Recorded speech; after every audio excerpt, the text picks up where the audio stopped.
Evening prime time. కన్ను పడితే జెండా పాతడే, ఖాళీ జాగా కనిపిస్తే కబ్జా చేసుడే. రెవెన్యూ రికార్డులతో సంబంధం లేదు, పంచనామా అవసరమే లేదు. మార్ఫింగ్ చేసి నకిలీ డాక్యుమెంట్లు క్రియేట్ చేసేయటమే. ఎక్కడ మేనేజ్ చేయాలో అక్కడ మేనేజ్ చేసేస్తున్నారు. నోట్ల కట్టలు చూపించి కబ్జాలకు పాల్పడుతున్నారు. గ్రేటర్ శివారులో భూ మాయాజాలం ఆగటం లేదు.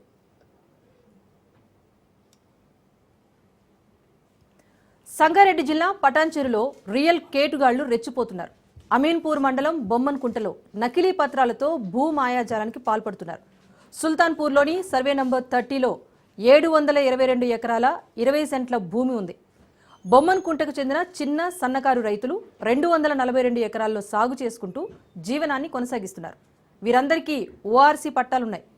మిగిలిన 384 ఎకరాలు ప్రభుత్వ భూమిగా ఉంది. ఆ భూమిపైనే ఇప్పుడు బకాసురుల కన్నుపడింది. చట్టంలోని లొసుగులతో దర్జాగా కబ్జా చేసేస్తున్నారు బడా నాయకుడి అనుచరులు.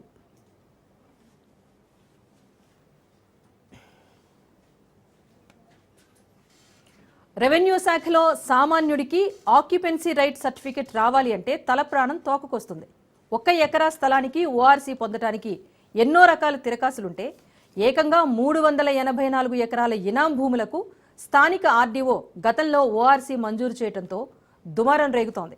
అడ్డగోలుగా ఇచ్చిన ఆక్యుపెన్సీ రైట్ సర్టిఫికెట్ల విషయంలో అవకతవకలు జరిగాయని నిర్ధారించిన జాయింట్ కలెక్టర్ వాటిని రద్దు చేయడంతో ఈ వ్యవహారం తెలంగాణ హైకోర్టుకు చేరుకుంది. హైకోర్టులో ఈ నెల 27న తుది విచారణ జరిపి భూములకు హక్కుదారులను నిర్ణయిస్తారు.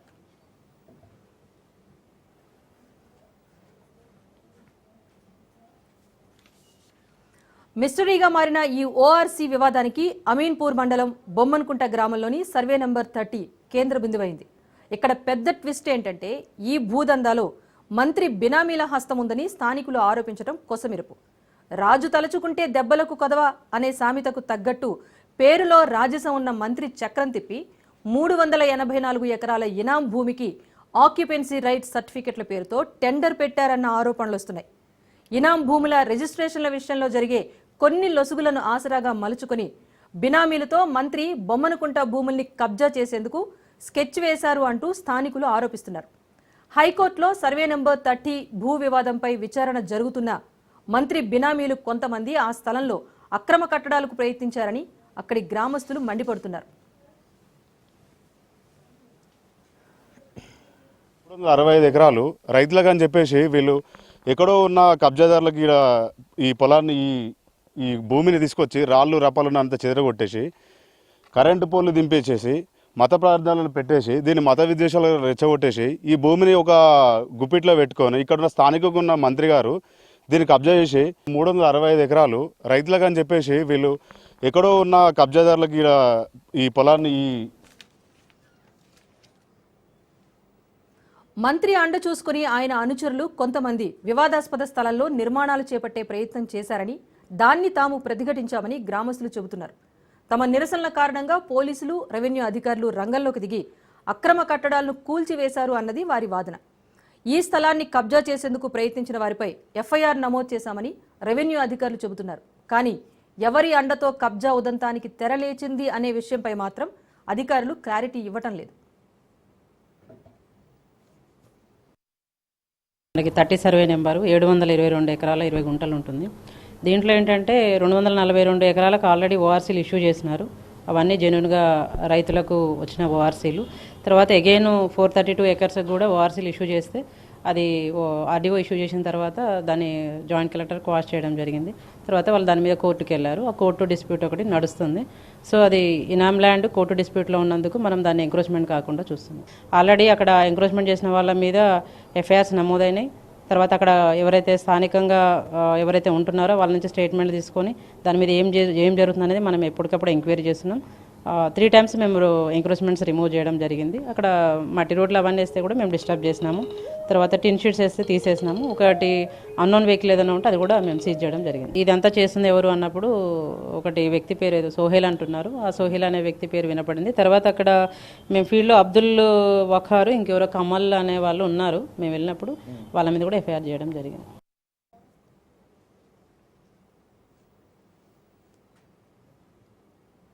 పోలీస్ స్టేషన్లో కేసులు పెట్టిన కొద్ది రోజుల వ్యవధిలోనే మళ్లీ దర్జాగా కబ్జా చేస్తున్నారని మంత్రి సపోర్ట్ ఉన్నందువల్లే ఆయన బినామీలు ఇంతలా రెచ్చిపోతున్నారని బొమ్మనకుంట వాసులు మండిపడుతున్నారు.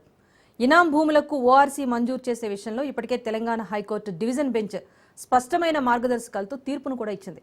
హైకోర్టు మార్గదర్శకాల కంటే మంత్రి గారి మాటనే ఆయన బినామీలు శిరోధార్యంగా భావిస్తున్నారని, అందుకే ఎవరినీ లెక్క చేయటం లేదన్న విమర్శలు వస్తున్నాయి. ఇప్పటికే ఈ వ్యవహారం తెలంగాణ రాజకీయాల్లో హాట్ టాపిక్గా మారింది. మరి ప్రతిపక్షాల విమర్శలు ఎదుర్కొంటున్న మంత్రి ఈ వివాదాలకు తెరదించుతారో లేక ఆరోపణలకు బేఫికర్ అంటూ తన సహజ శైలిని కొనసాగిస్తారో వేచి చూడాల్సిందే. మొత్తానికి ఒక్క అమీన్పూరే కాదు, హైదరాబాద్లో చాలా చోట్ల ఇలాంటి ఆక్రమణలు జరుగుతున్నాయి. కాకపోతే ప్రస్తుతం ఈ రోజు అమీన్పూర్ స్థానికులంతా కూడా, బొమ్మనకుంట వాసులంతా కూడా రాజ్ న్యూస్ను ఆశ్రయించారు. అసలు తమకిచ్చిన ఓఆర్సీ ఎంతవరకు కూడా అష్యూరెన్స్ మాకు లభిస్తుంది మా ల్యాండ్స్ కోసం అని చెప్పేసి వాళ్ళు రాజ్ న్యూస్ను ఆశ్రయించిన పక్షంలో వారికి ఒక క్లారిటీ ఇచ్చే ప్రయత్నం రాజ్ న్యూస్ ఈరోజు 4 గంటల నుంచి ఇదే అంశంపైన అయితే చర్చ కొనసాగిస్తోంది. ప్రస్తుతం అసలు ఇప్పటి వరకు ఉన్న ఈ వివాదం ఏంటి, దీనికి సంబంధించి మా ప్రతినిధి పవన్ డీటెయిల్స్ అందిస్తారు. పవన్, సంబంధించిన 30 సర్వే నంబర్ పూర్తిగా వివాదాస్పదంగా మారింది. అయితే ఈ యొక్క సర్వే నంబర్లో 722 ఎకరాల 20 కుంటల స్థలం భూమి కూడా ఉంది. అయితే ఈ భూమి అంతా కూడా దీనికి సంబంధించి ఇనాం భూమిగా దీనికి గవర్నమెంట్ చెప్తుంది. ఎందుకంటే ఎంఆర్ఓ ఇదంతా ఇనాం భూమి, ఇదంతా హైకోర్టులో దీనికి సంబంధించి కూడా పూర్తిగా ఆ కేసులు నడుస్తున్నాయి. అయితే ఇక్కడ స్టే ఇచ్చిన నేపథ్యంలో అక్కడ అక్రమ కట్టడాలు కట్టొద్దని చెప్పి కూడా తమకు పూర్తిగా దీనికి సంబంధించి ఆ యొక్క ఉత్తర్వులు కూడా జారీ చేసింది. ఈ నేపథ్యంలో కొంతమంది అక్కడ అక్రమ కట్టడాలు కడితే కూల్చివేశామని చెప్పి కూడా ఎంఆర్ఓ కూడా చెప్తున్నారు. అయితే ఇదంతా చూస్తుంటే మాత్రము అక్కడ పూర్తిగా కొండల్ని కూడా నేలమట్టం చేశారు. నేలమట్టం చేసి వెంచర్ తరహాలోనే పూర్తిగా దీనికి సంబంధించి స్తంభాలు వేశారు. అంతేకాకుండా అక్కడ ఒక ప్రార్థనా మందిరాన్ని కూడా కట్టారు. ఇదంతా గమనించిన అక్కడ బొమ్మలకుంట వాసులకు సంబంధించి రాజ్ న్యూస్ను కూడా ఆశ్రయించారు. రాజ్ న్యూస్కి పదే ఫోన్ చేశారు. మీరు తమ ఆవేదన పట్టించుకోవాలి, తమకు సంబంధించి పూర్తిగా అన్యాయం జరిగింది, రాజ్ న్యూస్ అయితేనే తమకు న్యాయం చేస్తుంది అనేది మాత్రం ప్రధానంగా వారు పదే ఫోన్లు కూడా చేశారు. దీంతో పూర్తిగా దీనికి సంబంధించి ఆధారాలతో సహా అంతా కూడా ఆ భూమికి సంబంధించి పరిశీలించింది రాజ్ న్యూస్. దాని తర్వాత దీని వెనక ఎవరున్నారనే దానిపైన కూడా పూర్తిగా అక్కడ స్థానికులను కూడా అడిగి తెలుసుకున్నాము. అడిగి తెలుసుకుంటే మాత్రము ఇప్పుడు కాంగ్రెస్ పార్టీలో ఒక మంత్రిగా ఉన్నారు. ఆ మంత్రికి సంబంధించిన నేపథ్యంలోనే పూర్తిగా వారి అనుచరులు యథేచ్ఛగా యొక్క భూమిని కబ్జా చేస్తున్నారు. వారికి అడ్డు లేకుండా అదుపు లేకుండా ఇష్టం వచ్చినట్లుగా వారి కబ్జాలకు గురి చేస్తున్నారు. అంతేకాకుండా ఇందులో ఓఆర్సీ ఇచ్చినా కూడా ఓఆర్సీ పూర్తిగా దీనికి సంబంధించి దానిపైన కోర్టుకు వెళ్లారు. దాని తర్వాత నకిలీ ఓఆర్సీ ద్వారా పూర్తిగా యొక్క భూమిని కూడా ఆధీనంలోకి తీసుకోవడానికి కూడా ప్రయత్నిస్తున్నారని చెప్పి కూడా బొమ్మలకుంట వాసులు ఈరోజు మీడియాతో కూడా మాట్లాడారు. రాజ్ న్యూస్తో మాట్లాడి తమ ఆవేదన కూడా పెంచుకున్నారు. ఎందుకంటే ఇక్కడ తాము ఆ కుక్కలు అంతేకాకుండా బర్లను ఇక్కడ మేపే వాళ్ళము, కోళ్ళు కూడా ఇక్కడే ఉండేవి. అంతేకాకుండా ధాన్యం కూడా ఇక్కడ కొండపైన ఎండ పెట్టుకునేది. అంతేకాకుండా వ్యవసాయం ఇక్కడనే చేసుకునే వాళ్ళము. కానీ ఇక్కడ చూస్తే మాత్రం ప్రధానంగా పూర్తిగా అన్నిటిని కూడా మార్చేశారు. ఏంటంటే తమకు మంత్రి అండ ఉంది, తమ మంత్రి అండతోనే పూర్తిగా దీనికి సంబంధించి వారు యథేచ్ఛగా రెచ్చిపోతున్నారని మాత్రం ప్రధానంగా స్థానికులు కూడా చెప్తున్న పరిస్థితి కనిపిస్తుంది. మరోవైపు చూస్తే స్థానికులు ఎంఆర్ఓ కావచ్చు, కలెక్టర్ కావచ్చు, దీనికి సంబంధించి అందరికీ కూడా ఫిర్యాదు స్వీకరిస్తున్నారు. కానీ తమకు న్యాయం చేయడం లేదని మాత్రం ప్రధానంగా ఇక్కడ స్థానికులు కూడా చెప్తున్న పరిస్థితి కూడా గమనిస్తున్నాము. ఎందుకంటే దీనిపైన పదే ఎన్నిసార్లు మెమోరాండం ఇచ్చి తమకు న్యాయం చేయండి, తమ పేరుకు సంబంధించి పూర్తిగా ధరణిలో కూడా చేర్చే ఆ విధంగా కూడా దీనికి సంబంధించి అన్ని డాక్యుమెంట్లను కూడా సబ్మిట్ చేస్తే తమ భూమి పేరు ధరణిలో కూడా ఎక్కించారు. దాని తర్వాత మాత్రము కలెక్టరు ఇది కరెక్ట్ కాదని చెప్పి తమ ఫైల్ను పక్కన పెడుతున్నారు. అంటే ఇదంతా కూడా గవర్నమెంట్కి తెలిసే జరుగుతుంది. ఆ మంత్రి అండదండలతోనే పూర్తిగా ఈ యొక్క కథనం అంతా కూడా నడుస్తుంది. దామోదర్ రాజనరసింహ సంబంధించిన వారి పేరే చాలా ఎక్కువగా వినిపిస్తుంది. ఎందుకంటే వారు అనుచరులే దీనికి సంబంధించి ప్రధానంగా ఇక్కడ కబ్జాలకు గురి చేస్తున్నారని చెప్పి స్థానికులే చెప్తున్న పరిస్థితి కనిపిస్తుంది. ఇప్పటికైనా దీనికి సంబంధించి పూర్తిగా ప్రభుత్వం చర్యలు తీసుకోవాలి. ఎందుకంటే పేదలకు సంబంధించిన భూమి వారికి దక్కేలా పూర్తిగా ప్రభుత్వం ముందుకు రావాలని మాత్రం ప్రధానంగా వారు చెప్తున్నారు. ఎందుకంటే కాంగ్రెస్ హయాంలోనే పూర్తిగా ఇలాంటి యొక్క కబ్జాలకు గురి అవుతున్నాయి. అంతేకాకుండా కబ్జాలు చేస్తున్నారు, యథేచ్ఛగా భయపడకుండా ఇంకా తమనే భయపెడుతున్నారు. ఇక్కడికి ఎవరు రావద్దని చెప్పి కూడా పూర్తిగా దీనిపైన ప్రభుత్వం వెంటనే స్పందించాలి. ఎందుకంటే తమ గోడును పట్టించుకోవాలి. తమకు సంబంధించిన ఓఆర్సీ ద్వారా యొక్క పూర్తిగా ల్యాండ్ హక్కులు ఉన్నాయి. కానీ ప్రభుత్వం దీనికి సంబంధించి ఎందుకు ఇట్లా ఎంఆర్ఓ కావచ్చు, ఆర్డీఓ వీరంతా కూడా తమకు అన్యాయం చేస్తున్నారని చెప్పి ప్రధానంగా వారు అన్యాయం కూడా చేస్తున్నారు. Right, thank you Pavan. So ఓవరాల్గా ఇది ఈరోజు సాయంత్రం దీనిపైన స్థానికులతో రాజ్ న్యూస్ నుంచి నేరుగా చర్చ సందర్భంగా మనం మాట్లాడటం జరిగింది. వాళ్ళకున్న ఒకే ఒక్క అనుమానం ఏంటంటే ఓఆర్సీస్ మా దగ్గర ఉన్నాయి, అంతకు మించి వేరే ప్రూఫ్ మా దగ్గర లేదు. ఈ ఆక్యుపెన్సీ రైట్ సర్టిఫికెట్ ఏదైతే ఉందో ఇది ఎంతవరకు చెల్లుబాటు అవుతుంది, చుట్టుపక్కల ఆక్రమణలు నిర్మాణాల కోసం ప్లానింగ్ జరుగుతోంది కాబట్టి తమని అక్కడ ఉండనిస్తారా లేదా అనే ఒక భయం అయితే స్థానికుల్లో కనిపిస్తోంది. అసలు ఇనాం భూమిగా వచ్చిన దీనికి సంబంధించి ల్యాండ్కి సంబంధించి వాళ్ళకు ఒక ఎష్యూరెన్స్ కావాలి అనేది వాళ్ళు అటు గవర్నమెంట్ని కానీ లేకపోతే రాజ్ న్యూస్ని సంప్రదించిన నేపథ్యంలో వాళ్ళు అడిగిన కోరిక. సో దీనికి సంబంధించి లీగల్ ఎక్స్పర్ట్స్ ఉన్నారు, అలాగే వారితో మాట్లాడదాం. అసలు స్థానికులకు ఒక భరోసా ఇచ్చే ప్రయత్నం చేస్తూనే ఎక్కడైనా సరే భూమి ఆక్రమణ అనేది జరగకూడదు, ఈ విషయంలో ప్రభుత్వం ఎలాంటి చర్యలు తీసుకోవాలి, అసలు భూమి ఉన్నంత మాత్రాన్ని కబ్జా చేయడం అంత సులువా, ఇలాంటి అంశాలపైన చర్చిద్దాం. మనతో పాటు ఉన్నారు పొనుగోటి రామ్ గోపాల్ రావు గారు, రిటైర్డ్ జాయింట్ కలెక్టర్, నాతో పాటు స్టూడియోలో ఉన్నారు. నమస్తే అండి. అలాగే జిలానీ భాష గారు ఉన్నారు, రియాలిటీ జీనీ పార్ట్నర్ డైరెక్టర్. నమస్తే జిలానీ గారు. ఎస్ రామ్ గోపాల్ రావు గారు, మీరు రిటైర్డ్ జాయింట్ కలెక్టర్గా ఉన్నారు. సో భూముల గురించి కబ్జాల గురించి బాగా అవగాహన ఉన్న వ్యక్తి మీరు. చెప్పండి సార్, అంటే ఇనాం భూములు అంటే మాకు తెలిసినంత వరకు బహుమతిగా ఒకరికి ఇచ్చిన ల్యాండ్, దీనికి సంబంధించి తర్వాత అబాలిష్ యాక్ట్ వచ్చింది, చాలా అంశాలు ఉన్నాయి. ముందు అసలు ఇనాం భూములు ఎన్ని రకాలు ఉంటాయి, ఈ యాక్ట్ రద్దు చట్టం కూడా వచ్చిన తర్వాత వీటికి అసలు ఎంత ఎష్యూరెన్స్ అనేది ఉంది ఇనాం భూములకు సంబంధించి? ముందుగా మీకు మీ టీవీ వీక్షకులకు మిత్రునికి శుభ సాయంత్రం. ఇనాం చట్టం ఏదైతే ఉందో, ఇనాం అనేది నిజాం ఏదైతే ఉందో నిజాం పరిపాలన ఇనాం అంటే గిఫ్ట్ ఇవ్వడం జరిగింది. ఇనాంలో అంటే పెద్ద నుంచి పెద్ద వందల ఎకరాల నుంచి గుంటల దాకా కూడా ఉంటుంది. ఇక్కడ ఇనాంలో మొట్టమొదట ఏదైతే ఉందో అది దస్తగర్దా ఇనాం అని, పన్మక్తా ఇనాం అని, షేరీ ఇనాం అని ఏదైతే ఉందో, ఇవి ఏదైతే ఉందో పెద్ద పెద్ద దేశాయిలకు, దేశ్ముఖులకు, జాగీర్దారులకు, నవాబులకు వాళ్ళకి ఇవ్వడం జరిగింది నిజాం.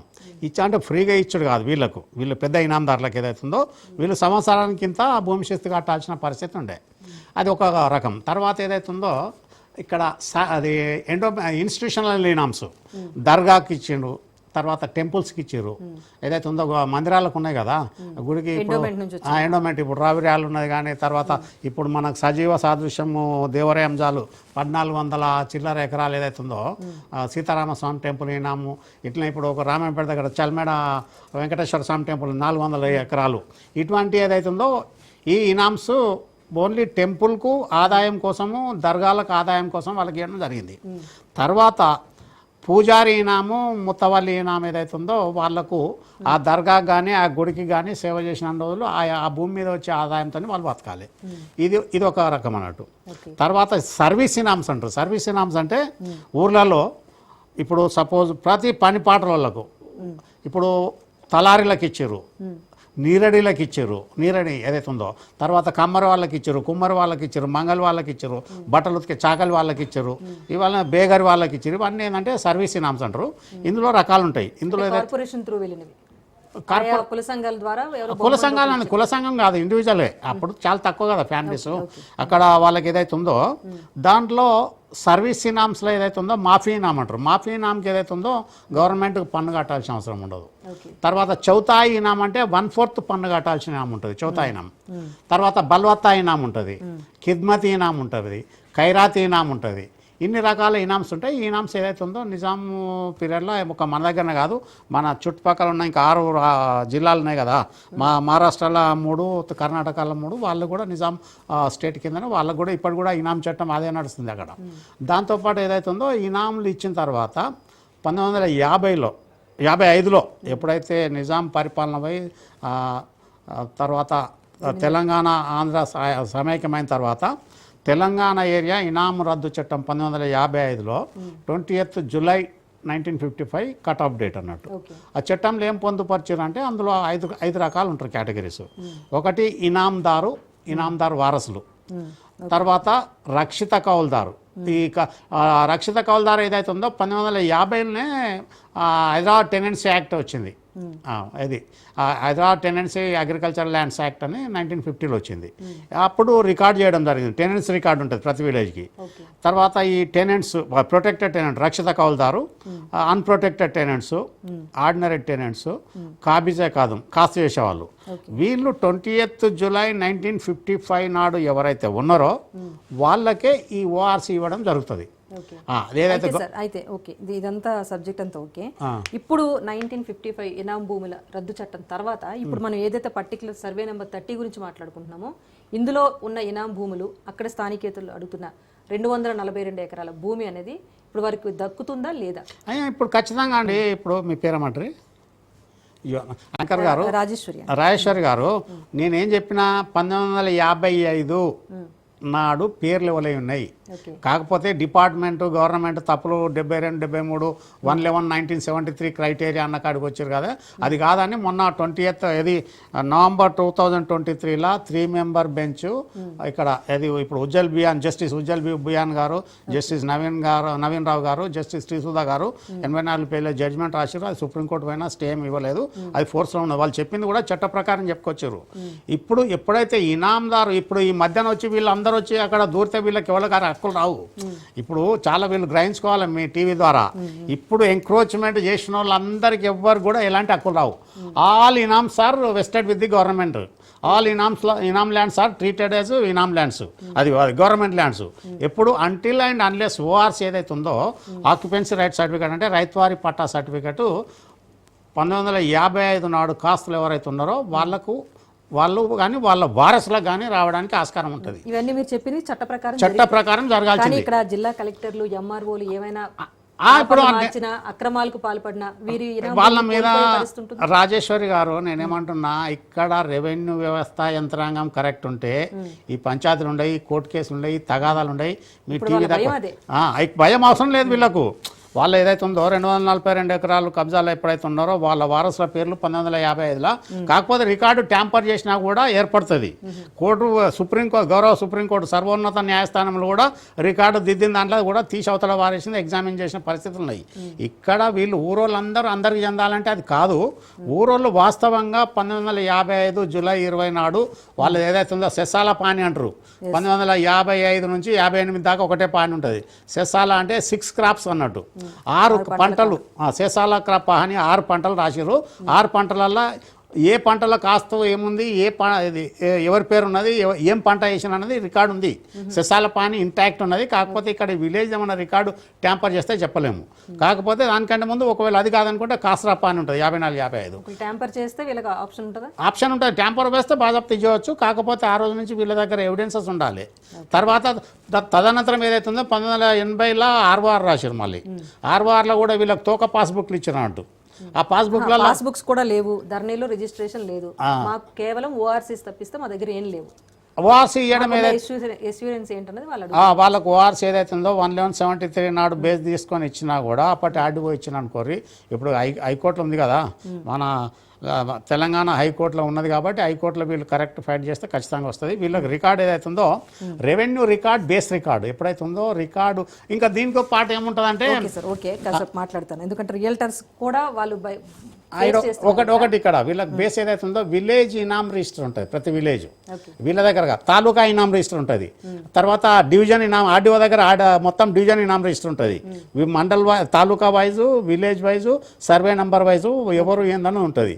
కాకపోతే 73 తర్వాత ఇక్కడ స్పెషల్లీ ఈ ఇనాం భూముల పంచాయతీ ఏదైతే ఉందో డిపార్ట్మెంటు పట్టించుకోకపోవడము, అసంపూర్తిగా ఏదైతే ఉందో బాధ్యత రాహిత్యంతోనే ఈ పంచాయతీలు తగాదాలు వస్తున్నాయి. ఎస్ సార్ మాట్లాడతాం. జిల్లాని భాష గారు మీరు చెప్పండి. నమస్తే అండి. అది ఓఆర్సీ మాత్రమే ఉందని మీరు చెప్తున్నారు. ఇనాం భూములు కూడా తీసుకొని మీరు అది డెవలప్మెంట్ చేసే సందర్భాలు ఉన్నాయా? రియల్ ఎస్టేట్ వ్యాపారంలో భాగంగా కన్స్ట్రక్షన్కి వెళ్లే ముందు అసలు ఎలాంటి ప్రొసీజర్ ఉంటుంది ఇనాం భూములు కనుక తీసుకుంటే?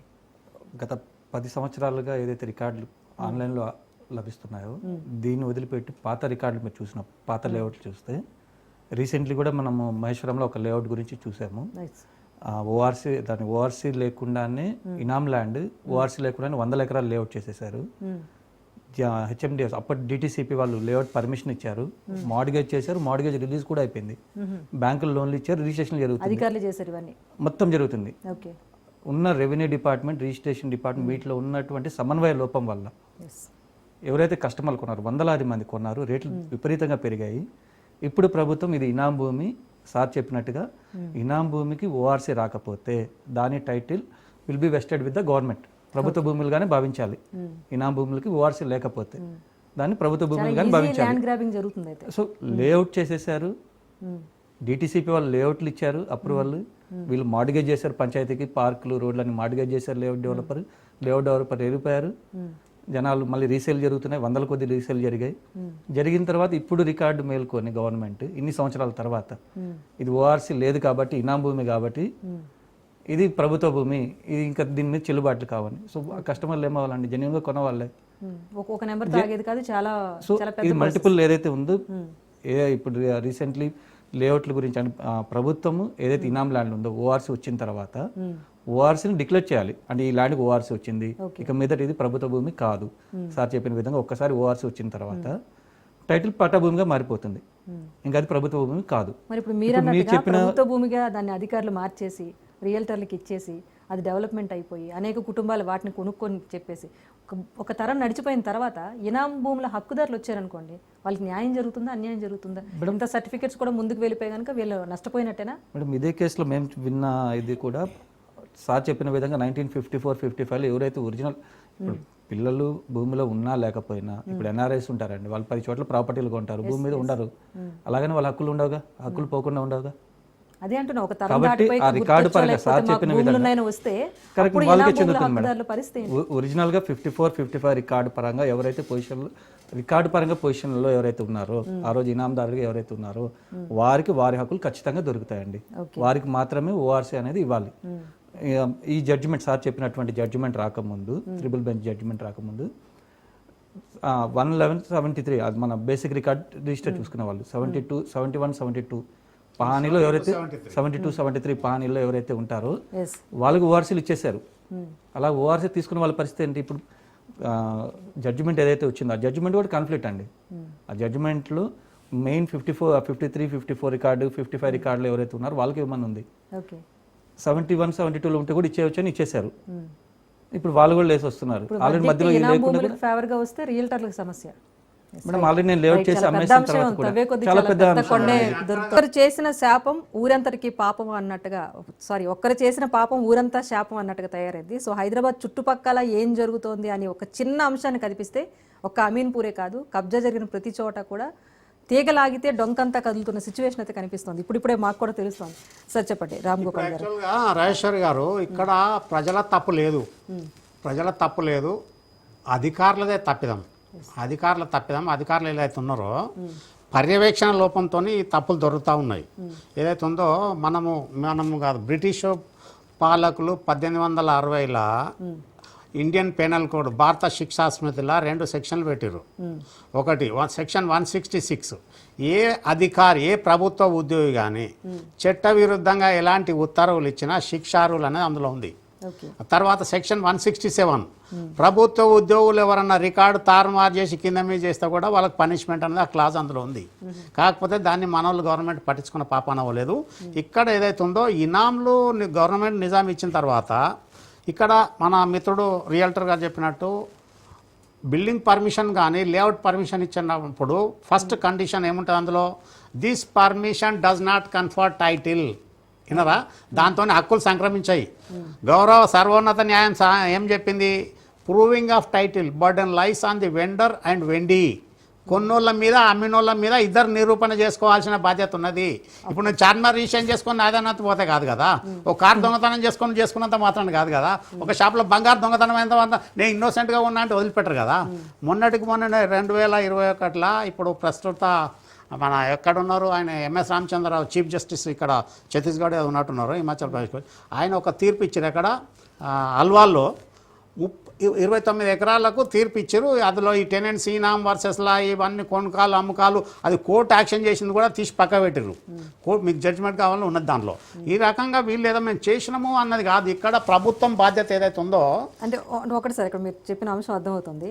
అధికారులు తప్పు చేయడానికి కారణం ఇప్పుడు వ్యాపారుల కోణమే. చిన్న లొసుగులతో రియల్టర్లు ఎంకరేజ్ చేయబట్టే అధికారులు అటువైపు దాని మీద రాజేశ్వర్ గారు ఇక్కడ ఏదైతే ఉందో పర్యవేక్షణ లోపమన ఏదైతే ఉందో ఆర్డీఓ మీద కలెక్టర్ పర్యవేక్షణ చేయాలి. ఎన్ని ఇచ్చిండ్రు అంటే గతంలో ఏదైతే ఉందో ఆ బిజినెస్ రిటర్న్స్ అని ఉండేది, హాఫ్ ఇయర్లీ అర్ధ సంవత్సర business returns, annual business returns అని దాంట్లో ఎన్ని ఓఆర్సీలు ఇచ్చారు, ఎన్ని పీటీ సర్టిఫికేట్లు ఇచ్చారు, ఏందన్నది ఎన్ని కరెంట్స్ వచ్చినాయి, ఎన్ని కరెంట్స్ పోయినా లెక్క ఉండేది. అవన్నీ పకడ్బందీ ఉన్నది. డిఓఎం అన్నట్టు డిస్ట్రిక్ట్ ఆఫీస్ మాన్యువల్ ఉంటుంది, దాని ప్రకారం బిజినెస్ రూల్స్ ఫాలో కావాల్సింది. ఇక్కడ ఇన్స్పెక్షన్ లోపం లేదు, జమాబందీ లేదు, పట్వారీ వ్యవస్థ లేదు. ఇవన్నీ ఏదైతే ఉందో ఇవన్నీ తప్పులు తొలగడానికి ఎట్లయితే డబ్బు వాల్యూ, ల్యాండ్ వాల్యూ పెరుగుతూ ఉన్నదో దాంతో కక్కుర్తి పనులు ఎక్కువైతున్నాయి, కరప్షన్ ఎక్కువైతున్నది. అధికారులు ఏదైతే ఇష్టారాజ్యం ఏమైందన్న ఉద్దేశంలో ఆర్డర్ ఇచ్చి బయటపడదామన్న ఉద్దేశంలో చాలా ఇప్పుడు తీస్తే దీంట్లో పనిష్మెంట్ చేయదలుచుకుంటే దాదాపు ఇప్పుడు ఆర్డీఓ సంగారెడ్డి ఎవరో ఇచ్చారు, ఇది ఎంత మటుకు ఇచ్చారు. అందుకే దాని మీద వాళ్ళని పనిష్మెంట్ చేయాలి, వాళ్ళ మీద క్రిమినల్ కేసు పెట్టే అధికారం కూడా గ్రామస్తులకు ఉంటుంది. కాకపోతే వీళ్ళ దగ్గర నేను చెప్పింది సబ్సిడీ ఏదైతుందో వీళ్ళకు మనకు బైబిల్ ఏదైతే ఉందో 1955, 58 సెసాల పానీల పేర్లు ఎవరు ఉన్నారన్నది ఇంపార్టెంట్. చట్టం ఏదైతే చెప్పిందో మన హైకోర్టు కూడా 2 మేనేజ్డ్ జడ్జిమెంట్లు ఏదైతే తిరగరాసింది. అది ఏదైతే 73 ఇప్పుడు చట్టం ఏం చెప్తుంది, 1955 జూలై 20 తర్వాత అమ్మిన భూములు ఇనాందారే కానీ ఎవరు అమ్మిన భూములు కూడా అది చెల్లుబాటు కాదని చట్టం చెప్తున్నది. మన జడ్జిమెంట్లో కూడా అదే చెప్పారు. వాళ్ళు ఏదైతే ఉందో ఆ రోజు ఉన్నోళ్ళు వాళ్ళు కానీ వాళ్ళ వారసులు కానీ రైతువారి పట్టా ఓఆర్సీ తీసుకున్న తర్వాత అమ్ముకుంటే చెల్లుబాటు అవుతుంది. అది లీగల్ పొజిషన్ అన్నట్టు అట్లా. అంతేగాని మనం లేఅవుట్ వచ్చింది కొన్నోళ్ళు గిన్నోళ్ళు అంటే ఇన్నోసెన్స్ ఎప్పుడైతే ఉందో కాదు, అది ఎవరు అన్న దాని మీద చూసుకొని మనం ఒక మార్కెట్లో పోతే ఒకటి సార్ ఇప్పుడు ఇనాం భూములు తీసుకున్నారు, రియల్టర్స్ వాళ్ళ ఎంకరేజ్మెంట్, అధికారుల అవినీతి ఏదో జరిగింది. అవును, కన్స్ట్రక్షన్ అయిపోయిన తర్వాత అది చాలా పెద్ద ప్రాసెస్. అవును. కానీ ఇప్పుడు అమీన్పూర్ లో బొమ్మనకుంట్ల పరిస్థితి ఏంటంటే ఇప్పుడు రేక్ షెడ్లు వేశారు, ప్రభుత్వ భూమిగా ఒక పెద్ద ఆయన దృష్టికి తీసుకెళ్తే ఆయన అనుచరులు అక్కడ కబ్జా చేస్తున్నారు. అట్లా ఉండదు రాజేశ్వరి గారు. ఇప్పుడు దీన్ని నిలువరించడానికి ఏమైనా 100% ఉంటుంది. నిలువరించడానికి ఇప్పుడు ఆల్రెడీ లైవ్ ఉన్నాయి కదా, 2 కోర్టు కేసులు ఉన్నాయి హైకోర్టులో. ఆ కోర్టు కేసులలో అది రిట్ పిటిషన్స్ ఉన్నాయి కదా, రెండింటిలో ఇంప్లీట్ అయిపోవాలి. వీళ్ళు ఇంప్లీట్ అయిపోతే జరిగింది ఏందన్నది వీళ్ళ దగ్గర యాక్చువల్గా రికార్డు ఉండాలి. ఇక్కడ ఏదైతే ఉందో బర్త్ సర్టిఫికేట్ వీళ్ళకి ఓఆర్సీ రావాలంటే 54, 55, 58 వీళ్ళ దగ్గర సెస్సాల పానీ ఉండాలి. ఆధారాలు రెవెన్యూ రికార్డు ఆధారాలు, పన్ను కట్టిన రసీదులు అవన్నీ ఉంటే గతకాలం ఇవి చాలామంది పెట్టుకుని ఉంటారు, వాళ్ళు ఉంటే దానికి ఉంటుంది.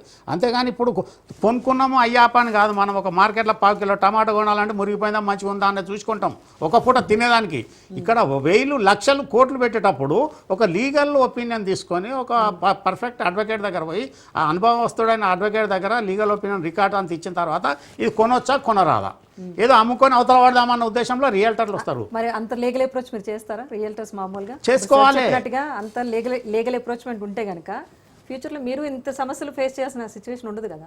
సో మీరు అన్నారు ఇప్పుడు తీర్పు కనుక ఇనాం భూమిదారులకి ఫేవర్గా వస్తే మాకు ఇబ్బంది అని చెప్పేసి. కరెక్ట్. చెప్పండి మేడం, సార్ చెప్పిన ఒక మంచి వాల్యుబుల్ పాయింట్ ఏంటంటే ఇది కస్టమర్లు చేసే చాలా పెద్ద తప్పు. చాలా మంది కస్టమర్లు చేసే తప్పు. సపోజ్ ఒక ₹1 కోటి వర్త్ ఒక ఫ్లాట్ కొంటుంటే 2% లెక్కన ఒక ₹2 లక్షల ప్రాపర్టీ బ్రోకర్కి బ్రోకరేజ్ పే చేస్తారండి. ₹1 కోటి ప్రాపర్టీకి ఒక 2 lakhs బ్రోకరేజ్ ఇస్తారు. అడ్వకేట్ మాత్రం 5,000లోనే అడ్వకేట్ కావాలి, ₹500 అడ్వకేట్ కావాలి. సో అంత పెద్ద గుర్రాన్ని కొనేటప్పుడు నాడా దగ్గర కస్టమర్ చాలా ఇది ఒకటి ఫస్ట్ పాయింట్. సెకండ్ పాయింట్ అంటే ఇది చాలా మంది కస్టమర్ల తప్పుగా నేను భావిస్తానండి. ఇది నా వ్యక్తిగత అభిప్రాయం. కరెక్ట్ అండి. అంటే when there is a business, దాని ఏమంటారు అంటే అవసరం, అవకాశం, ఆపర్చునిటీ ఉన్నప్పుడు ప్రతి ఒక్కరు ఎక్స్ప్లాయిట్ చేయడానికి ట్రై చేస్తారు.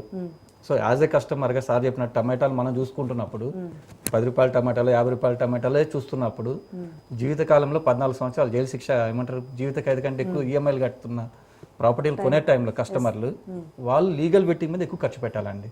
ఖర్చు పెట్టాలి. They need to spend time. మంచి అడ్వకేట్ దగ్గరికి వెళ్ళాలి. వాళ్ళు కొంత హోంవర్క్ చేయాల్సిన అవసరం ఖచ్చితంగా ఉందండి. సార్ చెప్పినట్టు ఖచ్చితంగా హోంవర్క్ చేయాలి. అదొక తప్పు. సెకండ్ తప్పు, ఈవెన్ మీరు బ్యాంకులను చూస్తే బ్యాంక్ లోన్ ఇస్తే టైటిల్ క్లియర్, పర్మిషన్ వస్తే టైటిల్ క్లియర్. ఇది ఒక అపోహ అండి. బ్యాంక్ లీగల్ 13 సంవత్సరాలు లీగల్ ఒపీనియన్, బ్యాంక్ 13 సంవత్సరాల నుంచి లింక్ డాక్యుమెంట్ ఉంటే చాలు. కొన్ని బ్యాంకులకి, ప్రైవేట్ బ్యాంకులకి, కొన్ని బ్యాంకులు 20 సంవత్సరాలు దాటి 35 సంవత్సరాలు దాటి ఏ బ్యాంకు లీగల్ ఒపీనియన్ చూడదు. వీళ్ళు ఇచ్చే ₹1,500 ఫీజుకి బ్యాంక్ కూడా సరిపోదు, బ్యాంక్ అడుగు కూడా సరిపోదు. సో వాళ్ళు లోన్ ఇచ్చినంత మాత్రం, బ్యాంక్ లోన్ ఇచ్చినంత మాత్రాన, అలాగే సార్ చెప్పిన విధంగా పర్మిషన్లు ఇచ్చినంత మాత్రాన హెచ్ఎండిఏ కానీ డిటిసిపి కానీ వాళ్ళు ఈ స్థలానికి మేము పర్మిషన్ ఇస్తామంటున్నారు తప్ప ఫలానా బిల్డరో ఫలానా ఇతను ఓనర్ అని ఎక్కడ చెప్పరండి. వాళ్ళు బాధ్యత వహించరు. డస్ నాట్ కన్ఫర్ టైటిల్ ఉండదు. ప్లస్ రిజిస్ట్రేషన్ డిపార్ట్మెంట్ కూడా ఏదైతే సేల్ డీడ్ మనం చేస్తామో మనం చేసేటువంటి ట్రాన్సాక్షన్కి అది ఎవిడెన్స్ మాత్రమే. రాజేశ్వరి గారు అమ్మారు, జిలాని గారు కొన్నారు, ఎవిడెన్స్ అంతే. అఫీషియల్ టైటిల్ రికార్డ్ ట్రాన్స్ఫర్ కాదు, అది కంప్లీట్ టైటిల్ ట్రాన్స్ఫర్. అంటే మీరే ఓనర్ అని చెప్పడానికి, జిలాని బషు అని చెప్పడానికి కాదు, మన ఇద్దరి మధ్య జరిగిన లావాదేవీకి అదొక ఎవిడెన్స్. ప్రభుత్వ ప్రభుత్వ యంత్రాంగం ఒక రుజువు అంతే. సో వీళ్ళు హోంవర్క్ చేయాల్సింది, ఏ ల్యాండ్ కొన్నా, చిన్న ప్రాపర్టీ కావచ్చు, పెద్ద ప్రాపర్టీ కావచ్చు. సో లైఫ్ టైం ఇన్వెస్ట్మెంట్, ప్రతి ఒక్కరికి వాళ్ళ స్థాయిని బట్టి అది లైఫ్ టైం ఇన్వెస్ట్మెంట్ పెడతారు కాబట్టి జీవితకాలం 2-3 ప్రాపర్టీలు కొంటారు. కాబట్టి వీళ్ళు సార్ చెప్పిన విధంగా 1954-55 పహానీ నుంచి, కాసరా పహానీ అంటారు తెలంగాణలో. సో అక్కడి నుంచి ఈ రోజు దాకా ఆ ఫ్లో ఎట్లుంది. సో న్యాచురల్ ఆఫ్ ల్యాండ్ ఏంది అంటే పేరు ఒకటి చూసుకుంటారు, పక్కన న్యాచురల్ ఆఫ్ ల్యాండ్లో అది ఇనాం భూమి అంటే పేరు ఉన్నంత మాత్రం ఓనర్ కాదు. సో అది న్యాచురల్ ఆఫ్ ల్యాండ్ ఏంది, ఇనాం భూమి ఉందా, ప్రభుత్వ భూమి ఉందా, లేదంటే పట్టాను ఉందా, దాంట్లో కుంట ఉందా, చెరువు ఉంటుంది. ఫిజికల్ ఈరోజు చెరువు ఉండకపోవచ్చు. ఇవన్నీ ఒక ఫ్లాట్ ఇల్లు కొనుక్కునే వాళ్ళు అక్కడ జస్ట్ రియల్టర్ కంపెనీనే అప్రోచ్ అవుతారు తప్పిసి ఇంత వాళ్ళు హోంవర్క్ చేయరండి. అది నేను కస్టమర్ తప్పుగా కూడా భావిస్తానండి. మీరు చెప్పండి సార్, ఇనాం భూములు అంటే ఇప్పుడు 30-40 సంవత్సరాల నుంచి వారసుల నుంచి వస్తున్న భూముల విషయంలో సార్ చెప్పినట్టు ఒక 13-15 years నే బేరీజ్గా తీసుకుంటే మరి అక్కడ అదే అక్కడ ఏమన్నది రాజేశ్వర్ గారు, ఇప్పుడు మనకు ఇటువంటి తగాదాలనే రెరా చట్టం రావడం జరిగింది 2016లోనో 15లో. టిఎస్ రెరా కానీ స్టేట్ రెరా, నేషనల్ రెరా వచ్చింది. రియల్ ఎస్టేట్ రెగ్యులేటరీ అథారిటీ అనేది ఉంది కదా, వాళ్ళు ఇక్కడ కస్టమర్లకు బాధ్యులు, అక్కడ బిల్డర్స్కు.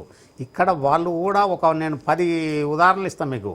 వాళ్ళు చేసిన తప్పులు ఏంటంటే సివిల్ కోర్టులో పెండింగ్ ఉండగా పర్మిషన్ ఇవ్వకూడదు, వీళ్ళు సర్టిఫికేట్ ఇవ్వకూడదు.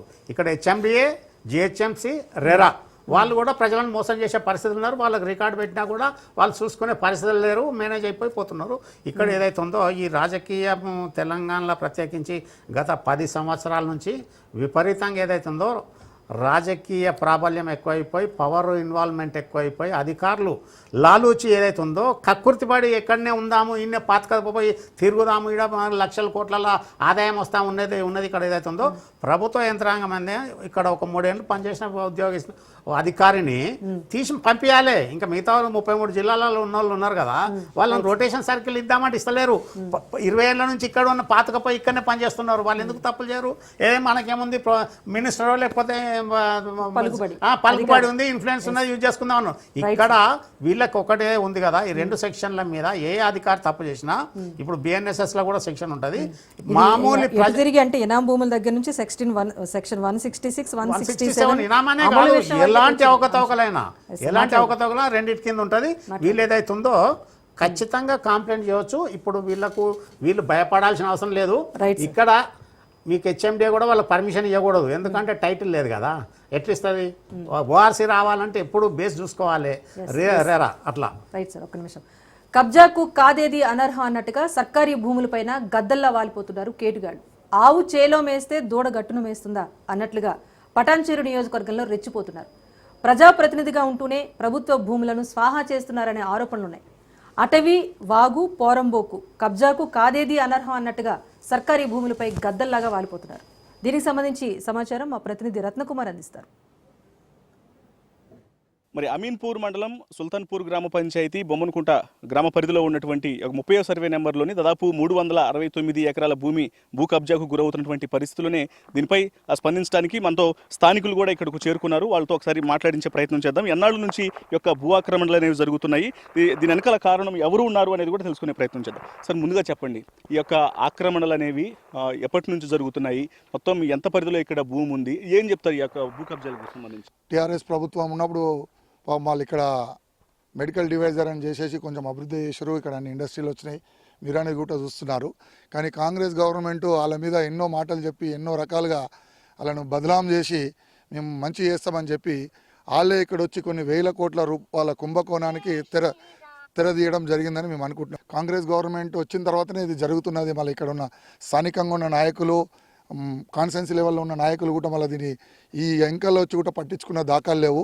మేమే గత 10-15 రోజుల క్రితం కూడా ఎంఆర్ఓ గారికి కూడా మేము కంప్లైంట్ చేస్తే వాళ్ళే వచ్చి ఇవన్నీ కూడా కొన్ని గులగొట్టడం జరిగింది.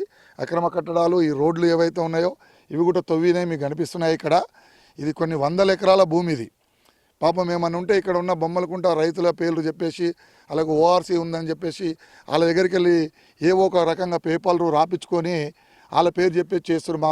మాయసుంటో ఏదైనా మాట్లాడితే మాకు వచ్చే డబ్బులు రాణిస్తలేరని మనల్ని బదలంగా చూపెట్టే ప్రయత్నం కూడా ఈ భూ కబ్జాదారులు చూపెట్టడం జరుగుతుంది. కానీ మేము కూడా చెప్తున్నాం ఏంటంటే ఎవరైతే ఓఆర్సీస్లు ఉన్నాయో వాళ్ళే వచ్చి ఇల్లు కట్టుకుంటే మేము సంతోషిస్తాం. ఎందుకంటే వాళ్ళకేమో ఓఆర్సీ ఉంటే కట్టుకోనికేమో అనుమతులు ఉన్నాయి, యువతలలో వచ్చి కొనుక్కొని కట్టుకోనికేమో అనుమతులు ఉంటాయి. అది ఎంతవరకు కరెక్ట్ అనేది మేము అడుగుతున్నాం. ఇది ప్రజెంట్ మంత్రి దామోదర రాజనరసింహ ఆధ్వర్యంలోనే ఈ యొక్క కబ్జాలు అనేవి జరుగుతున్నటువంటి విషయాలకు సంబంధించిన ఆరోపణలు వస్తున్నాయి. ఇది ఎంతవరకు నిజము, నిజంగానే ఆయన ఆధ్వర్యంలో జరుగుతుందా? ఆయన వెనకాల కొంతమంది అనుచరులు, ఇక్కడ కొంత ఇతర వర్గాలను కూడా ఆయన కూడేసి ఇటు ఒకవైపున కొన్ని ఇటు ప్రార్థనా మందిరాలను ఏర్పాటు చేయడం కావచ్చు, ఆయన ఆధ్వర్యంలోనే కొంతమంది వ్యక్తులు ఇక్కడ మొత్తం కూడా ఈ పనులు చేస్తున్నారని తెలుస్తుంది. వీటికి సంబంధించి ఏం చెప్తారు? ఇది 100% కరెక్టే ఇది. కానీ మాకు పూర్తి వివరాలు తెలియదు, ఒక పేరు తీసుకోవడం కరెక్ట్ కాదు. కాకపోతే 100% కాంగ్రెస్ ప్రభుత్వమే చేయిస్తుందని మాకున్న ఇన్ఫర్మేషను. ఎందుకంటే ఇక్కడ ఆర్సీపురం నుంచి ఒక ముస్లిం వ్యక్తి సోయల్ అనే వ్యక్తి దీన్ని మొత్తం డీల్ చేస్తుండని చెప్పి, ఎందుకంటే ఈ విషయం మాకు ఎంఆర్ఓ గారు చెప్పారు. ఎందుకంటే మేము వాళ్ళ మీద కేసు కూడా చేసినాం రాజు గారు అని మాతో చెప్పడం జరిగింది ప్రభుత్వ అధికారులు. అంటే మేము ఏమంటున్నామంటే ప్రజల భూమి కాపాడి ప్రజలకు చెందేటట్టు చేస్తే ప్రభుత్వం ఏదైతే హామీలు ఇచ్చిందో, ఏమని చెప్పింది ఆ విధంగా ఉంటే బాగుంటుంది. ఇక్కడనేమో కొన్ని వేల కోట్ల రూపాయల దోపిడీకి మొత్తం పాల్పడి ఇక్కడ ఉన్న నాయకులు మొత్తము రకరకాలుగా ఇక్కడ ఇతర రాష్ట్రాల వాళ్ళని ఇక్కడ పెట్టేసేసి ఎవరైనా గ్రామస్తులు వచ్చి ఇక్కడ మాట్లాడదామన్నా కానీ భయాభ్రాంతులకు గురైనట్టు అవుతున్నారు. ఎందుకంటే వాళ్ళు ఒక రకమైన బెదిరిస్తున్నారు ప్రజలను. ఎవరైనా వచ్చి ఇది మా భూమి అని గరీబులు వచ్చి అడిగినా కానీ మీది ఎక్కడదని చెప్పేసి బెదిరించేటోళ్ళని బెదిరిస్తున్నారు. జర గట్టిగా మాట్లాడిన వాళ్ళకు వాళ్ళ దగ్గరికి పోయి ఏదో డబ్బులు ఇచ్చేసి పేపర్లు రాపించుకోవడము అన్నీ చేస్తున్నారు. ఏదైతే ఇప్పుడు కొన్ని అక్రమ కట్టడాలు ప్రభుత్వ అధికారులు గులగొట్టిరు మనకి, కానీ ఇక్కడ ఉన్న ఇప్పుడు ప్రజెంట్గా మీ కళ్ళం కూడా కనిపిస్తుంది ఒక అక్రమ కట్టడము. దీన్ని మాత్రం ముట్టుకొని కూడా ధైర్యం చేస్తలేరు ప్రభుత్వ అధికారులు. దయచేసి తొందరనే ఈ అక్రమ కట్టడాలను గూలగొట్టాలని కూడా మేము గ్రామస్తుల తరపున డిమాండ్ చేస్తున్నాం. ప్రభుత్వం ఏ రకంగా చర్యలు తీసుకుంటే బాగుంటుంది, ఇక్కడ స్థానికంగా మేలు జరగాలంటే ఏం చేస్తే బెటర్ అన్నది? ఇది మొత్తం రాళ్ళు కొండలండి. రాళ్ళు కొండలు ఎక్కడ కానీ ప్రభుత్వానికి చెందుతాయి. ప్రభుత్వంలో ఉన్న అధికారులు కానీ, అధికారులు ఉన్న యంత్రాంగం కానీ, రేవంత్ రెడ్డి మాట్లాడతాడు హైడ్రా పెట్టిండు దేనికండి? రంగనాథ్ గారిని ఒకటే క్వశ్చన్ అడుగుతున్నాను, ఏం చేయాలి రంగనాథ్ గారు? మీరు అవుటర్ రింగ్లో లోపల మాత్రమే చూసుకుంటారు కదా, బయట జరుగుతున్న వేల కోట్ల కుంభకోణాలు ఎవరు చూస్తారండి? దామోదర నరసింహ గారు కానీ, రేవంత్ రెడ్డి కానీ ఇలాంటి కుంభకోణాలు ఆపుకోండి. ఇలాంటి ప్రభుత్వ కాంగ్రెస్ అంటేనే స్కామ్స్ అన్ని 2G స్కామ్ 4G స్కామ్ అన్నీ అయిపోయినాయి. ఇప్పుడు భూముల మీద పడ్డారు. ఇలాంటి కాస్ట్లీ ల్యాండ్స్ ఆల్మోస్ట్ 4,000 కోట్ల 5,000 కోట్ల ల్యాండ్స్ కొన్ని అక్రమ కట్టలను అడ్డంగా పెట్టుకొని మత ద్వేషాలు రెచ్చగొట్టాలని చెప్పేసి ఈ విధంగా చేస్తున్నారు. అడుగుతున్నాను, ఇక్కడ ఒక ఇల్లు కూడా లేదు, ఇక్కడికి కరెంటు పోల్స్ ఎలా వచ్చినాయి ఇక్కడికి వితిన్ 2-3 monthsలో? దీని వెనక ఎవరున్నారు? ఎలక్ట్రికల్ డిపార్ట్మెంట్ కానీ, మున్సిపల్ అధికారులు కానీ వాళ్ళకి కుమ్మగాస్తున్నారండి. కాంగ్రెస్ రూలింగ్ అంటే ఇంత అవినీతి, కరప్షన్, ల్యాండ్ కబ్జాలు. పక్కనే మెడికల్ డివైస్ పార్క్ ఉంది కదా, మరి దీన్ని ఏ రకంగా ఉపయోగించుకుంటే స్థానికంగా లాభం జరుగుతుంది? ఫ్యూచర్లో దాన్ని ఎక్స్పాండ్ phase 2 కింద దీన్ని ఎక్స్పాండ్ చేసేసి మంచి కంపెనీలు వస్తే మా స్థానిక యువతలకు కూడా జాబ్లు వస్తాయండి. ఇది గవర్నమెంట్ ల్యాండ్. ఎక్కడెక్కడ ఇప్పుడు సపోజ్ మన ముచ్చర్ల ఫార్మసిటీ ఉంది, మన అమంగల్లో కూడా ల్యాండ్ ఫూలింగ్ చేస్తారు. అక్కడేమో చాలా చీప్గా రైతుల మీద ఒత్తిడి వేసేసి ల్యాండ్స్ తీసుకుంటారు చాలా తక్కువ రేటుకి. ఇక్కడేమో గవర్నమెంట్ ల్యాండ్ ఉండగా కూడా అక్కడికి అంత దూరం పోవడం ఎందుకండి? ఇక్కడనే ఇండస్ట్రీస్ పెడితే అయిపోతుంది కదా. 4th సీట్ అంటున్నావు, 5th సీట్ అంటున్నావు, ఇక్కడ పెట్టుకోవచ్చు కదా, సిటీ దగ్గర ఉంది కదా. రేవంత్ రెడ్డి ప్రజాపాలన తీసుకొచ్చి తెలంగాణలో గవర్నమెంట్ ఫామ్ చేసిండు. ఆ గవర్నమెంట్ వచ్చింది అది ప్రజాపాలనలాగా నాకు అనిపించట్లేదు. ఎందుకంటే ఇది మొత్తం చూస్తే స్కామ్ల ప్రభుత్వం లెక్క ఉన్నది. ఎందుకంటే ఒక 365 ఎకరాలు రైతులకు అని చెప్పేసి వీళ్ళు ఎక్కడో ఉన్న కబ్జాదారులకు ఈ పొలాన్ని ఈ భూమిని తీసుకొచ్చి రాళ్ళు రపాలను అంతా చెదరగొట్టేసి కరెంటు పోల్లు దింపేసేసి మత ప్రార్థనలు పెట్టేసి దీన్ని మత విద్వేషాలు రెచ్చగొట్టేసి ఈ భూమిని ఒక గుప్పిట్లో పెట్టుకొని ఇక్కడ ఉన్న స్థానికంగా ఉన్న మంత్రి గారు దీన్ని కబ్జా చేసి 1000 ఎకరాలు ఎన్నో కబ్జా చేసిన కాంగ్రెస్ ప్రభుత్వం చరిత్ర ఉన్నది. దాంట్లో భాగంగానే ఈ 365 ఎకరాలు. దీన్ని తక్షణమే గత కొద్ది సమయంలో దీన్ని తీయకపోతే దీనిపైన ఖచ్చితంగా గ్రామం నుంచి పెద్ద ఎత్తున మేము మండల ఆఫీసర్గా ఖచ్చితంగా ధర్నాలు చేస్తాము. ఎట్టి పరిస్థితుల్లో 1 నెల నుంచి 2 నెలల లోపు దీన్ని తీయాలని మా మనవి. ఖచ్చితంగా స్థానికులకు, రైతులకు కానీ, ఇక్కడ యువతకు కానీ, ఈ చుట్టుపక్కల గ్రామాల యువతలకు కానీ, ఇంకెవరికైనా కానీ, పెద్దలకు, వృద్ధులకు ఎవరికైనా ఈ ప్రభుత్వ ల్యాండ్ అనేది ఉపయోగపడాలని కోరుకుంటున్నాము. అదేవిధంగా ఎన్నో చెట్లను నరికేసారు. ప్రజాపాలన అని చెప్పిండు. ప్రజాపాలన అంటే ప్రజలతో పాటు పర్యావరణం కూడా ఉండాలి. కానీ ఆ పర్యావరణం లేకుండా చేసిన ప్రభుత్వం కాంగ్రెస్ ప్రభుత్వం. ఖచ్చితంగా హెచ్చరిస్తున్నాం మేము. ఇక్కడ ఖచ్చితంగా చెప్తున్నాం మేము, ఈ 365 ఎకరాలు ఇక్కడున్న గ్రామస్తులకు మాత్రమే దక్కాలి. లేని ఎడల ఖచ్చితంగా మేము పోయి మున్సిపల్ ఆఫీస్ దగ్గర మేము కొట్లాడతాం. ఇది గ్రామాలకి మా వాళ్ళకి రావాలని చెప్పేసిగా మేము కోరుకుంటున్నాము. మాకు దాదాపుగా ఒక 5,000 నుంచి 6,000 మంది ఉంటున్నాం ఈ ప్రాంతంలో. మాకు ఒక గజం కూడా దేవాలయానికి స్థలం లేకుండా ఉన్నారు. సో అలాంటి ఉన్న స్థితిలో మీరేమో ఇక్కడ చూసుకుంటేనేమో గుట్టలే మీరు మొత్తం ధ్వంసం చేసేసి మీకు నచ్చినట్టు అక్రమాలకు గురి చేస్తున్నారంటే మీరు ఒకసారి ప్రభుత్వం కూడా ఆలోచన చేయాలి. మీ వల్ల కాకపోతే మాలాంటి యువకులకు చెప్పండి, మేము ఆలోచనలు ఇస్తాము. గవర్నమెంట్ భూమిని ఎలాగైతే ఉన్నదో దాన్ని ఎట్లా అయితే వినియోగించుకోవాలో మాలాంటి యువకులకు అడగండి, మేము చెప్తాము. మీరు నేర్చుకొని కనీసమైనా కానీ ఎట్లా ఉపయోగపడాలి ప్రజలకు అనేది మీరు తెలుసుకోవాలని చెప్పేసి నేను తెలియజేస్తున్నాను. ఈ గ్రామం తరపు నుంచి రావడానికి కూడా చాలామంది భయానికి గురవుతున్నారు. ఏం జరుగుతుంది ఇక్కడ అనేసి తెలుసుకొని ఈ ఏదైతే జరుగుతున్నదో ఇది ఏది కూడా మీరు అందరు గవర్నమెంట్ కొంచెం బాగా దృష్టి పెట్టేసేసి ఇంత భయాందోళనకు గురి చేయటం అనేది కూడా కరెక్ట్ కాదు. ప్రజలకు ఎప్పుడైతే ప్రజలతో గలం ఇప్పేంత మనకి ప్రజాస్వామ్యంలో గలం ఇప్పి మాట్లాడడానికి ఎప్పుడైతే మీరు అవకాశం ఇస్తారో అప్పుడే ప్రజాస్వామ్యం నిలబడ్డది అనేసి అందరికీ గమనించాలి. ఈ విధంగా నేను కోరుకుంటున్నాను. ఈ గ్రామంలో ఉన్న ఈ 362 ఎకరాల ఈ గవర్నమెంట్ భూమిని తక్షణమే ప్రజలకు అందేటట్టుగా మీరందరూ కూడా ఇస్తారని చెప్పేసి నేను కోరుకుంటున్నాను. ఇది చాలా విలువైన భూమి. ఇక్కడ పక్కకే గత ప్రభుత్వం ఎన్నో రకాలుగా ఆలోచన చేసే హైడ్రానే ఏదైతే మెడికల్ డివైజర్ అయితే పెట్టిందో అదేవిధంగా ఇంతకుముందు మా మిత్రులు అన్నట్టు కూడా దీన్ని సెకండ్ ఫేజ్గా కూడా చేసేసి ఇక్కడనే అలాంటి ఇండస్ట్రీలు పెడితే చాలా ఉపాధి గ్రామాలలో దొరుకుతుంది.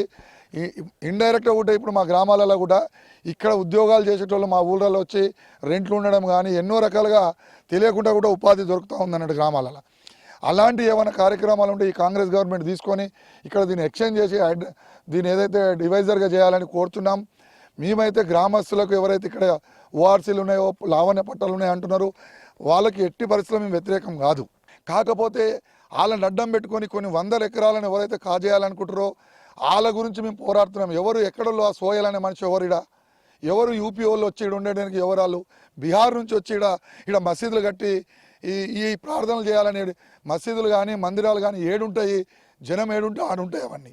కానీ ఇక్కడ జనం లేరు, కానీ మసీదు ఉన్నది, ఎలక్ట్రిసిటీ వాళ్ళు కరెంట్ ఇచ్చారు, ట్రాన్స్ఫారాలు పెట్టారు, కానీ వాటర్ ఉన్నాయి, అన్నీ ఇస్తున్నారు. కదా మళ్ళీ ప్రభుత్వం కూడా ఆలోచన చేయాలి, ప్రభుత్వ అధికారులు కూడా ఆలోచన చేయాలి.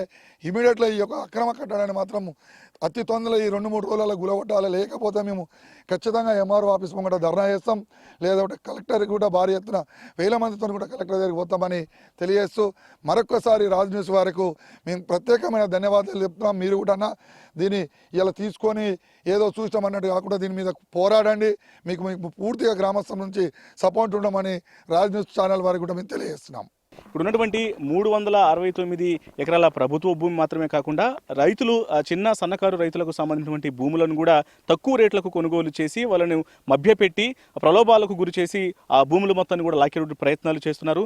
పక్కనే మెడికల్ డివైస్ పార్కు ఉంది. ఈ 369 ఎకరాల్లో కూడా దాన్ని ఫేజ్ 2ని స్టార్ట్ చేస్తే స్థానికంగా ఉన్నటువంటి యువతకు ఉపాధి దొరుకుతుంది, నిరుద్యోగ సమస్య తీరుతుందంటూ కూడా ఇక్కడ ఉన్నటువంటి స్థానికులు మొత్తానికి బొమ్మనకుంట వాసులు కూడా ఏం డిమాండ్ చేస్తున్నారు అన్నది కూడా కాసేపు క్రితం విన్నారు.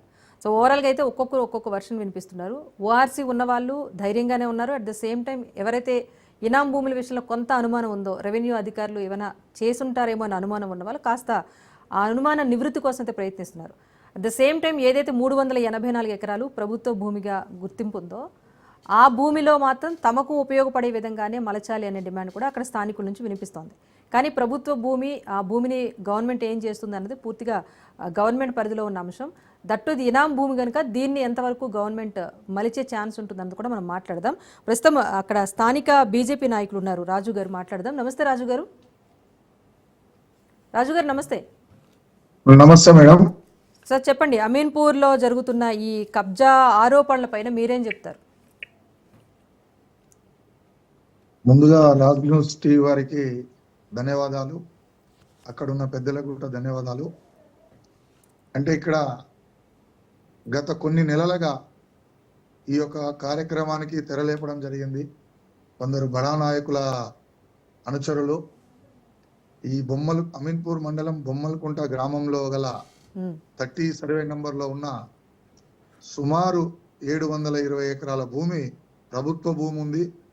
అందులో 242 ఎకరాలు గ్రామస్తులకు గతంలో ఓఆర్సీలు ఇచ్చారు, మరి క్యాన్సిల్ చేశారు వాటిని. అదే పెద్ద పంచాయతీ నడుస్తూ ఉన్నది. దాని గురించే ఎన్నోసార్లు కలెక్టర్ దగ్గర పోయి కలెక్టర్ గారికి అర్జీలు పెట్టుకొని, ఎంఆర్ఓ గారికి, ఆర్డీఓ గారికి అర్జీలు పెట్టుకొని కోర్టులలో కేసులు వేసి ఇప్పటికి తిరుగుతూ ఉన్నారు మా ప్రాంత ప్రజలు. కానీ ఇప్పుడు 6 నెలల ముందు వచ్చిన వాళ్ళకి మాత్రము అన్ని రకాల పర్మిషన్లు దొరుకుతున్నాయి. అక్కడనే వెంచర్లు వేస్తున్నారు, ఎలక్ట్రిసిటీ వాళ్ళు ట్రాన్స్ఫరాలు పెడుతున్నారు, కరెంట్ ఇస్తున్నారు. కానీ దీనికి మేము ఏమనుకోవాలని అర్థం కాని పరిస్థితి. రాజు గారు ఒకటి అయితే ఇప్పుడు కాసేపు క్రింద నుంచి మేము చర్చ కొనసాగిస్తున్నాం. జాయింట్ కలెక్టర్ గారు ఉన్నారు. ఈ ఓఆర్సీ ఉన్నంత వరకు వాళ్ళకైతే ఎలాంటి ఇబ్బంది లేదు, భూమికి సంబంధించి పూర్తి అష్యూరెన్స్ వాళ్ళకు ఉంటుందని చెప్తున్నారు. కానీ ఏదైతే రిమైనింగ్ ల్యాండ్ ఉందో 384 acres సంబంధించి ప్రభుత్వ భూమికి సంబంధించి అది పూర్తిగా ప్రభుత్వం లీజుకి ఇచ్చినా ఏవి ఇచ్చినా కూడా వాటికి ఆ అనుమతులకి గవర్నమెంట్ ఛాన్స్ ఉంటుందని చెప్తున్నారు. కానీ మీరు స్థానికంగా ఉండి ఆరోపణలు చేస్తున్నారు, కొంతమంది కబ్జా చేస్తున్నారని చెప్పేసి. అంతే కదా మేడం, ఇప్పుడు అక్కడ వెంచర్ చేస్తున్నారంటే కబ్జా చేస్తున్నట్టే కదా. ఇప్పుడు ఓఆర్సీ ఉన్న దగ్గర మనకు ఉన్నారా వాళ్ళు?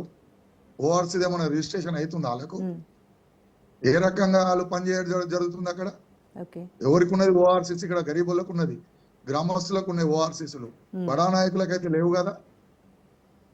మళ్ళీ ఎందుకు ఇన్ని రోజులు లేదు, ఇప్పుడే వచ్చి 3 నెలలు కాలేదు, ఇప్పుడే వచ్చేసి అక్కడ రకరకాల యాక్టివిటీ చేస్తున్నారు.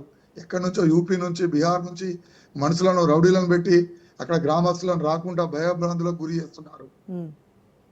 ఇది ఎంతవరకు కరెక్ట్ అని అడుగుతున్నాము. ఇప్పుడు ఇంత ప్రజాపాలన అధికారంలోకి వచ్చింది కాంగ్రెస్ ప్రభుత్వం. కానీ ఇక్కడ హైదరాబాద్ కు కూతవేట దూరంలో, రింగ్ రోడ్ కు 1/2 కిలోమీటర్ దూరంలో ఇంత పెద్ద అక్రమాలు నడుస్తుంటే మళ్ళీ ఇక్కడ ఉన్న ప్రజాప్రతినిధులు ఏం చేస్తున్నారు, కాంగ్రెస్ పార్టీకి సంబంధించిన వాళ్ళు ప్లస్ ప్రభుత్వ అధికారులు ఏం చేస్తున్నారని మేము అడుగుతున్నాం. ఇప్పుడు గరీబ్ ఎవరైతే ఓఆర్సీ ఉండి వాళ్ళ పొలంలో ఒక చిన్న ఏదైనా చేసుకుందామంటే ఇప్పటికి అనుమతులు లేవు వాళ్ళకు. కనీసం బోర్ వేసుకొని ట్రాన్స్ఫారం పెట్టుకొని పంట పండించుకుందామంటే ఎలక్ట్రిసిటీ వాళ్ళు కరెంట్ ఇయ్యే పరిస్థితులు ఉన్నాయి. వాళ్ళకు ఏమన్నా ధరణిలో ఎక్కింది, లేదన్నా వాళ్ళ అవసరాలకు కొంచెం ఏమైనా అమ్ముకుందామంటే రిజిస్ట్రేషన్లు కాకుండా ఉన్నాయి. ఇది పరిస్థితి. కానీ ఇప్పుడు వచ్చినాయి భూ కబ్జాదారులకు మాత్రం ఆల్రెడీ ఇంటి నంబర్లు వచ్చినాయి, అక్కడ అన్ని రకాలుగా వాళ్ళకు పర్మిషన్లు దొరుకుతున్నాయి. సో ప్రభుత్వ అండదండలతో ఆక్రమణ జరుగుతోంది అన్నది మీ దగ్గర ఏమైనా ప్రూఫ్స్ ఉన్నాయా? దీనికి సంబంధించి కేవలం ఎలిగేషన్స్ చేస్తున్నారా, లేకపోతే అక్కడ జరుగుతున్న డెవలప్మెంట్ బట్టి ఏదో భయాందోళన అనేది స్థానికుల నుంచి వ్యక్తమవుతోందా? అక్కడ డెవలప్మెంట్ చూసే స్థానికుల నుంచి భయాందోళన వ్యక్తం అవుతుంది. అందులో అక్కడ ఉన్న ప్లాట్ ఓనర్స్ కూడా మేము అక్కడ పోయినప్పుడు మాకు కొంతమంది కలవడం జరిగింది. అన్నా మాకు డబ్బులు పెట్టి కొనుక్కున్నాం, మాకు ఇక్కడ ఓఆర్సీ పెట్టారు, ప్లస్ మాకు ఇంటి నంబర్లు ఇచ్చారు, అన్ని ఇచ్చారు అని. అంటే నేను ఏమంటున్నా మేడం అంటే ఇప్పుడు అమ్మిన బిల్డర్ బాగానే ఉంటాడు, ఇంకోళ్ళు బాగానే ఉంటారు, కానీ ఎవరైతే అల్టిమేట్ గా ప్లాట్లు కొన్నోళ్ళు ఉంటారు కదా వాళ్ళు నష్టపోతారు రేపటి రోజులలో. ఎందుకంటే మొన్ననే మా పటేల్గూడెంలో చూశారు, 12 సర్వే నంబర్ అనేది గవర్నమెంట్ ల్యాండ్. దాంట్లో ప్రభుత్వం వచ్చినాక ఒక మంచి నిర్ణయం తీసుకుంది, చెరువులు, కుంటలు ఈ ప్రభుత్వ భూమిని ఆక్రమించిన వాళ్ళ మీద అని హైడ్రా అనేది తీసింది. వాళ్ళకి కట్టుకున్న ఒక 50-60 ఏళ్లను డిమాలిషన్ చేసింది. కానీ ఇక్కడ బిల్డర్లు నష్టపోలేరు, అభినవులు నష్టపోలేరు. ఎవరైతే కొన్నారో గరీబోళ్ళు ఎంత దారుణం అంటే వాళ్ళ పరిస్థితి. రేపు గృహప్రవేశం ఉండగా ఇవాళ వచ్చి గురగొట్టుకున్నట్టు రేపు ఇక్కడ కూడా ఇలాంటి పరిస్థితులు జరగొద్దని మేము భారతీయ జనతా పార్టీ తరఫున, గ్రామస్తుల తరఫున మేము దానిపైన కొట్లాడడం జరుగుతుంది. రైట్ సార్, మాట్లాడదాం లైన్లో ఉండండి. చెప్పండి సార్, ఇప్పుడు ఆయన ఒక అంశం తీసుకొచ్చారు. మనం ప్రభుత్వ భూమి చెప్తున్నాం, కానీ అదొక ఇనాం భూమిలో కొంత భాగం ఇప్పుడు ప్రభుత్వ భూమి లెక్కలో వస్తున్నాయి. గవర్నమెంట్కి ఎంతవరకు ఉంటుంది దీన్ని వేరే ల్యాండ్గా మార్చడం? చెప్తున్నా కదా, చట్టం ప్రకారం 1955 రద్దు చట్ట ప్రకారము ఆ రోజు 55 నుంచి 58 సెసాల పానీలో ఎవరి పేర్లు ఉన్నాయి. తర్వాత లేదనుకుంటే 1/11/1973 అంటే 73-74 పానీలు ఎవరి పేర్లు ఉన్నాయి. వాళ్ళ మట్టుకే వీళ్ళకి వస్తుంది.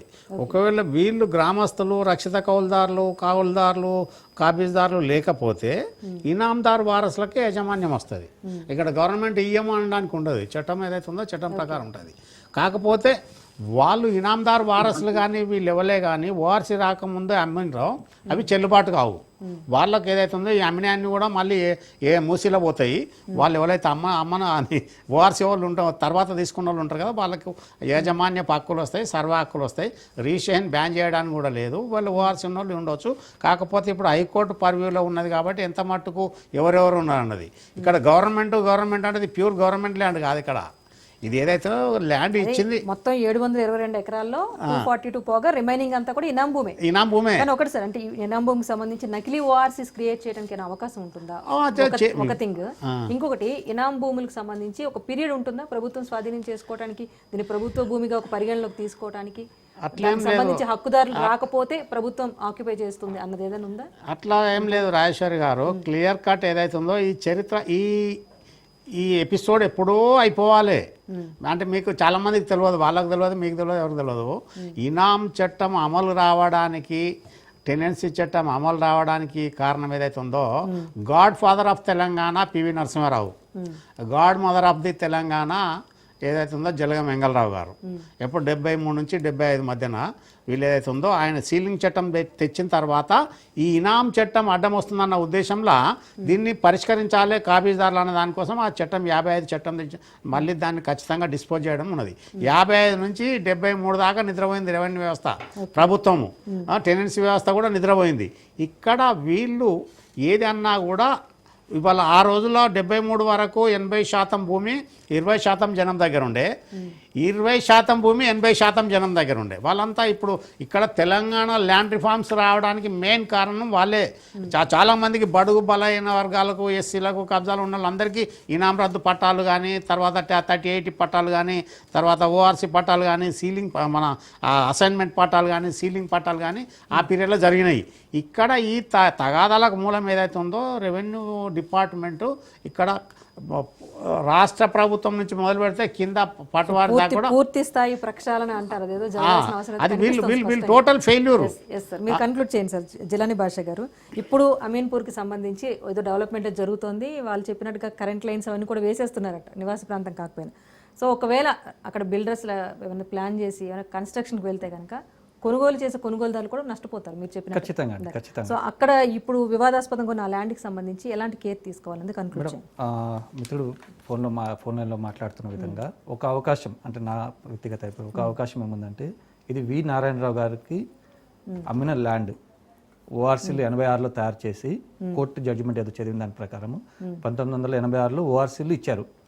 ఇచ్చిన తర్వాత వి నారాయణరావు అనే వ్యక్తి ఆ ల్యాండ్లు కొని తను లేఅవుట్ చేశారు, లేఅవుట్ చేసి ప్లాట్లు అమ్మారు. తర్వాత సబ్సిక్వెంట్లీ 93లో మహంతి గారు అని ఐఏఎస్ ఆఫీసర్ అండి. సో దీని గురించి అసెంబ్లీలో ప్రస్తావన జరిగిన తర్వాత secretary to the land and administration department వారిని రిక్రూట్ చేయడం జరిగింది.